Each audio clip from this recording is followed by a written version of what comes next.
ฟังเด้อลูกเอ้ยหลานเอ้ยย่ายสิเว้าสู่ฟังต่อให้เจ้ามีเงินเป็น10 ล้าน1,000 ล้านก็ช่างดอกเจ้าสิซื้อลมหายใจของพ่อของแม่เฮานั่นกลับคืนมาบ่ได้เจ้าสิมีเงินหลายส่ำใดก็ช่างซื้อร่างกายของพ่อแม่เฮาที่เหี่ยวเฉาแห้งชราน่ะกลับคืนมาก็บ่ได้ลูกๆเอ้ยลูกบางคนนั่นก็ว่าจะตอบบุญแทนคุณของพ่อของแม่เด้แต่ว่าบ่รู้ว่าสิตอบมื้อใดวันใด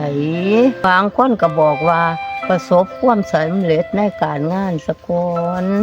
ลูกบางคนนั่นก็ว่าให้เรียนจบก่อนจังสิหาเงินมาเลี้ยงพ่อแม่โอ้ยลูกเอ้ยอย่าบอกทุกคนด้วยว่านั่นความตายนี่แขนคอทุกบาทย่างได้ลูกคำตื่นมื้อเช้าเห็นหน้าจังว่ายังตัวการกตัญญูหรือการตอบบุญแทนคุณของพ่อแม่นี่ทำแม่ใดก็ได้บ่ต้องรอเวลาดอกลูกเอ้ยเฮ็ดทุกมื้อทุกวันก็ได้จำไว้เด้อลูกเด้อ